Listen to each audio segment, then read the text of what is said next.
Is it going to tell me? It's telling me that we're live.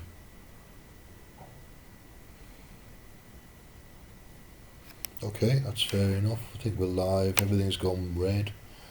So this is a stream. I just want to talk about some examples of free association. Free association is a technique that was used by Sigmund Freud in psychoanalysis.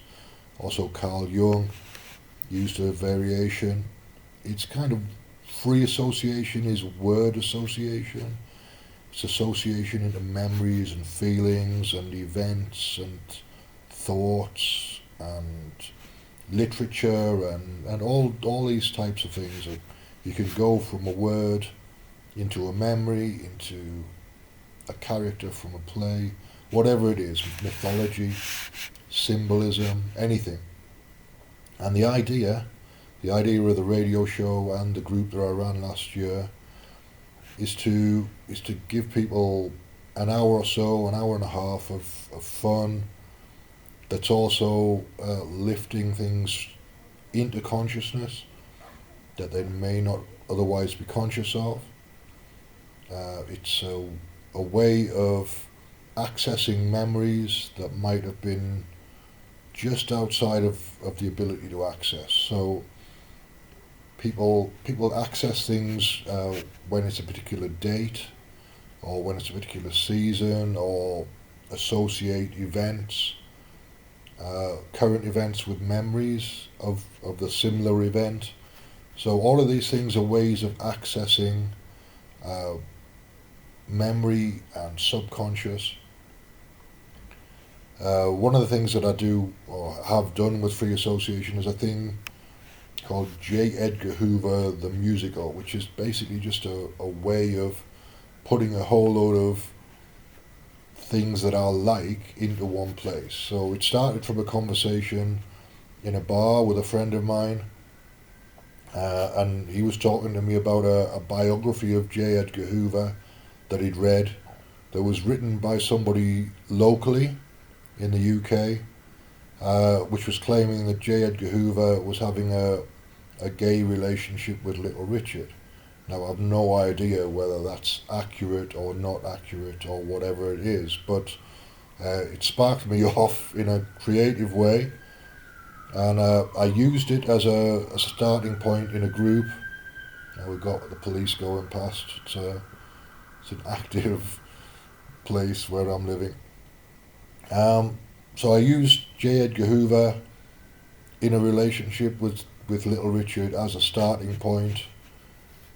J. Edgar Hoover the Musical then became a combination of all my favourite theatre things, all my favourite things from movies, and we constructed a narrative starting with the relationship. So gay transvestite relationship suggests a transvestite club, drag club of some sort, which suggests cabaret, which suggests songs associated with freedom, associated with the Kennedy assassination, associated with gangsters and the mob and prohibition and all of these things.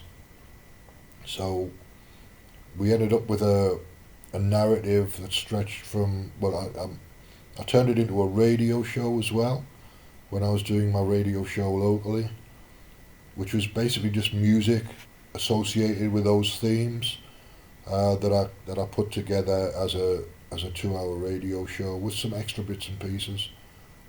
But it can be a playlist on YouTube. I put a playlist together as well.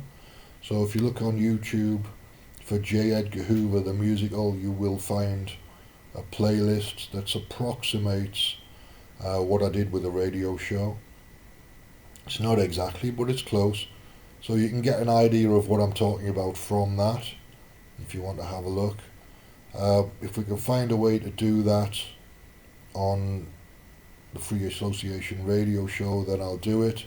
If we can't get access to music legally, then I'm gonna have to set up another playlist for each show, and then just take suggestions around keywords and set it up as a playlist.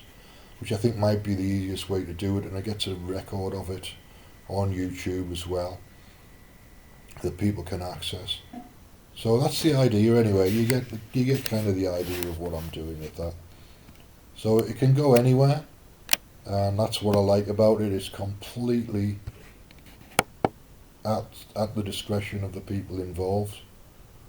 Um, I'll let it go anywhere, basically because I like to see where it goes. It can go into dark places, it can go into light places, it can go into cabaret, it can go into literature, it can go into politics, it can go into just about anything. And in an hour format, it might be too short. So if it's too short a format, then I'll extend the show. If we can get away with 40 or 45 minutes, then I'll keep it the show at an hour. But we'll see as it goes and how much interest there is. And that's about